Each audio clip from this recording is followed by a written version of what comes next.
We finally decided on some names for our kittens. Now, keep in mind, the names we picked are going to be unique to us and what we call them. Depending on if or who they are adopted out to, they won't be married to the names, so they can be changed by the adopter. One of the really cool things about this journey we're on is that it can be influenced by people through this channel. We have gotten some really cute and good suggestions for names through this media, and I really appreciate everyone's thoughts. I mentioned in the live stream last week that I really like the name Oreo. I think it's super cute, but I've also had 2 pets named after food in my life, so I won't choose that one. Smokey was another really cute one for the gray kitten, but I know 2 people whose pets are called Smokey. Zelda is also really cute, and Michelle really liked that one, but I never really played Zelda. Other names were just funny, but we won't use those. It was a subscriber in the live stream that set us on the path of thinking up the names we picked. Michael Cost mentioned that the white one looked like a Japanese actress. So we started thinking of names like Geisha or Kabuki, both of which are really cute for cat names, by the way. We were having a hard time picking 3 Japanese names that matched their colors or personalities and sounded cute. What the conversation did bring about was more heritage-related names, and it set us on the course of ultimately picking the final name. We started thinking about our pride leader, Pippa. When we adopted Pippa, her name was originally Philippa, which we shortened. Philippa comes from the Greek meaning friend of horses. Now, we could imagine Pippa chasing mice in a horse barn during her time as a stray. They did find her in a rural area, so this could have been a possibility.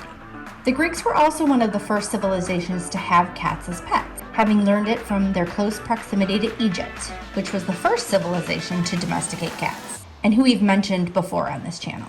Actually, do you know the phrase, blame it on the dog? Or like, the dog ate my homework?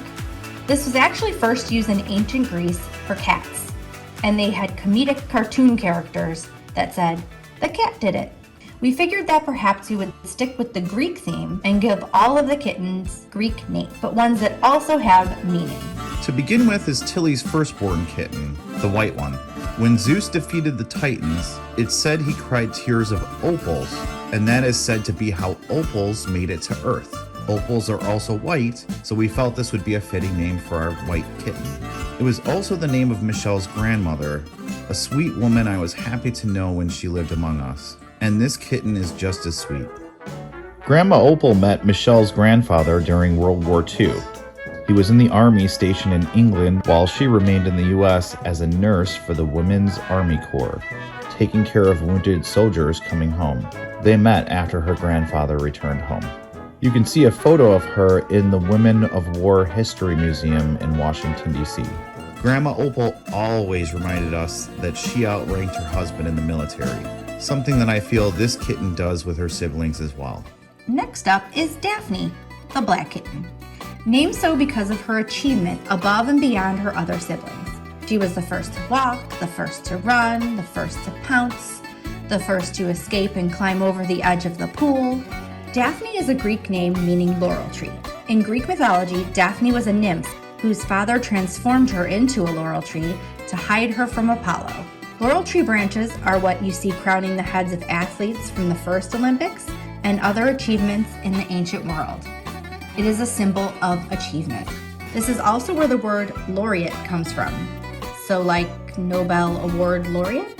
Laurel leaves are also used by some cultures to keep away evil spirits and to protect families and homes, which this fierce fighter is certainly going to be capable of doing. So we named her Daphne. Finally, there's the gray kitten. She is not the first to play or the first to eat, and is definitely the first to sleep. She's a little delayed, but methodical in her approach, as you can see her sneaking and waiting around the corner. She has one toe on her paw that is gray, while the rest of her paw is white. It makes us think of an occupation done with your hands, like a tailor. Kind of like the tailor is weaving and has cloth draped over her finger. And believe me, I thought of naming her Swifty. We chose the name Penelope for her, which means weaver in Greek and comes from the legend of Odysseus. While Odysseus was away on his journey, his wife Penelope had no less than 100 suitors who assumed her husband was dead. The suitors of course, wanted to rule the kingdom, and Penelope remained faithful to her husband by stating she will only take a new husband after she completed weaving the burial shroud, which she frequently undid. This sneaky delay tactic worked out, as when Odysseus returned from his odyssey, he was triumphant over the other suitors who wanted his kingdom. We can imagine little Penelope patiently awaiting the return of her humans from a hard day's work. She is definitely the faithful type and will make anyone who owns her very happy, just like Penelope did for Odysseus. They do say that you should only give your cat a 2-syllable, maximum 3-syllable name, or they won't respond to it. Penelope is a 4-syllable word, so I might just call her Penny. We have mentioned this experience we're having is like a journey, and we refer to it as a journey in several of our videos.